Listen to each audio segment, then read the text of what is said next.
L'info du Grand Lille en continu. Adrien Lanois. Vendredi 7 avril, bonjour à toutes et à tous, bienvenue sur Grand Lille TV, 7h15. Et voici d'abord vos prévisions météo du jour avec dans l'ensemble quand même un temps plus doux annoncé aujourd'hui. Quelques nuages par endroit, mais le soleil va s'imposer, puis surtout les températures remontent au niveau des normales de saison. Le vent de nord lui va progressivement s'estomper et pour laisser place à un air donc plus doux, plus agréable. Seulement 3 petits degrés relevés ce matin à Lille, mais jusqu'à 16 ou 17 degrés prévus cet après-midi dans la région. Et un très beau week-end également qui s'annonce, des températures très agréables jusqu'à 20 degrés sous le soleil prévu dimanche. On en reparle bien sûr avec vos prévisions. On complète juste après ce journal. À la une également l'infotrafic avec les ralentissements habituels sur l'A25, la RN41 depuis la Flandre et les Wep vers Lille. Sur l'A1 aussi depuis l'autoroute de Paris jusqu'à Lesquin. Soyez prudents et patients au volant. Prochain point route dans 8 minutes après ce journal. Pour démarrer, d'abord cette édition dans l'actualité du Grand Lille, cette nouvelle action des artisans taxis hier à Lille contre la concurrence des véhicules de transport avec chauffeur, les fameux VTC qui ont bouleversé le marché depuis quelques années en cassant les prix. Les taxis demandent avant tout que les mêmes règles soient appliquées pour tous en dénonçant, je cite, l'injustice de cette concurrence. Des VTC qui n'ont pas à payer une licence auprès de l'État, contrairement aux taxis pour exercer, un manque à gagner et une rivalité qui accentue la colère du côté des artisans taxis alors que les altercations auraient déjà eu lieu à Lille, notamment près des gares. Écoutez le sentiment de ce chauffeur taxi à Lille, hier au micro de Xavier Silly. Un chauffeur VTC, quand il a une réservation, il doit avoir le nom de la personne, la destination, le lieu de départ, le tarif fixé à l'avance. Et ça, aujourd'hui, il n'y a rien qui est respecté et ils se permettent des choses. En fait, ils se permettent de faire le travail de taxi parce qu'on a la maraude, on a le droit de marauder dans les rues en attente de clients, etc. Ils se permettent de faire ça et c'est pas ça le but du jeu. Le but du jeu à la base d'un VTC, c'est de faire du transport de luxe adapté à une personne et normalement c'est même plus cher que du taxi. Autre information ce vendredi en images pour évoquer un autre conflit au sein de la MEL, la métropole européenne de Lille. Les syndicats dénoncent un climat de travail de plus en plus difficile. En 2015 déjà, près de 800 agents sur les 2500 de l'institution s'étaient mobilisés contre un projet de réorganisation des services. La restructuration se poursuit actuellement et les salariés ont manifesté par 2 fois déjà ces dernières semaines. Le syndicat CGT dénonce le manque de dialogue avec la direction. Selon ses membres, plus d'un tiers des agents déclarent que leurs conditions de travail se sont dégradées en 3 ans. Un questionnaire sur les risques psychosociaux au travail leur a été diffusé, mais le syndicat n'a pas pu avoir accès à l'ensemble des résultats et le CHSCT non plus, ce qui pose à la CGT un problème d'éthique.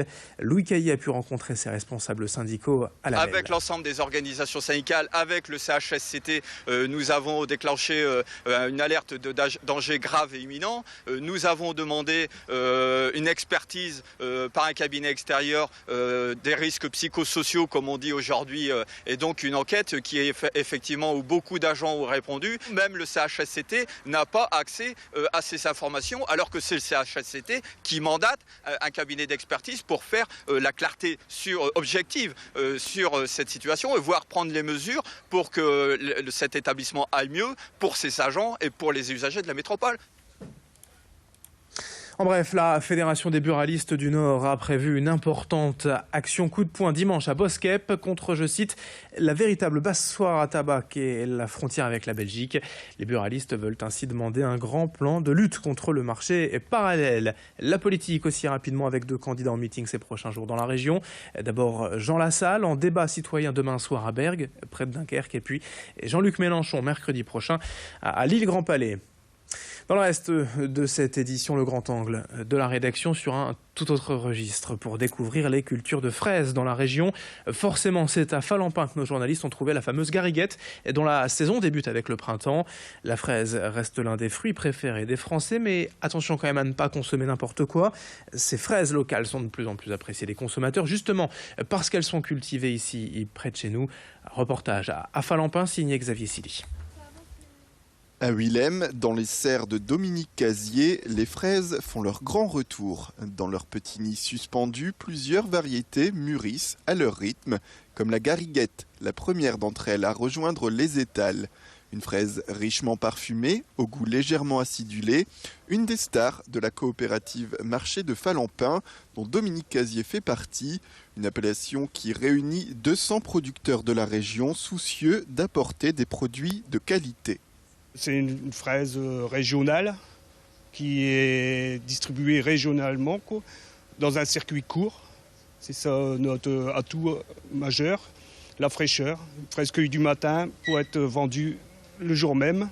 C'est cueilli à maturité, tout juste à point, il n'y a plus qu'à la manger. La fraise de Falampin connaît un succès croissant selon les responsables de la coopérative.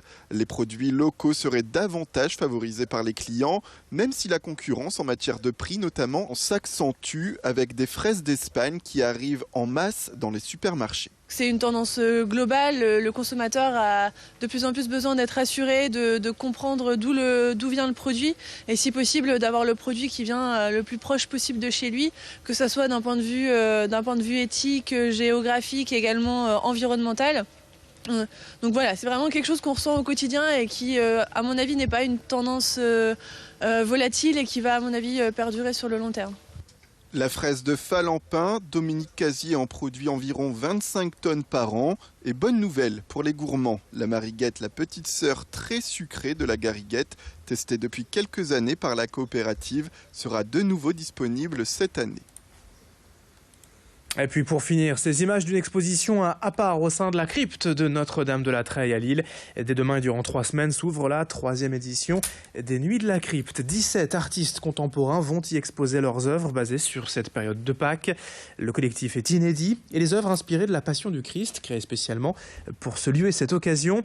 Mais en même temps, vous découvrirez dans la crypte une collection permanente d'art sacré. 120 œuvres offertes par un passionné d'art moderne. Le vernissage, c'est ce soir avec un mini-concert et puis tous les jours jusqu'au 23 avril et d'autres soirées de prévues autour de la musique et de la danse notamment. Présentation au micro de Vincent Vieillard. Il va vivre une expérience personnelle de la souffrance, 4 arrêts cardiaques, 4 pontages successifs desquels il va survivre au début des années 80. Et suite à cela, il va vouloir remercier Dieu parce que pour lui, il est miraculé, il est croyant. Et avec ses amis artistes, il va leur demander, ils vont penser, ils vont réfléchir et va leur demander de constituer, de créer des œuvres sur cette thématique de la passion, de cette souffrance vécue par l'humanité et ici par le Christ qui est ce Dieu qui s'est fait homme et qui représente cette humanité. Et puis rapidement pour finir le programme sport du week-end. En football, en Ligue 1, le LOSC reçoit Nice. Ce soir 20h45 au stade Pierre-Mauroy.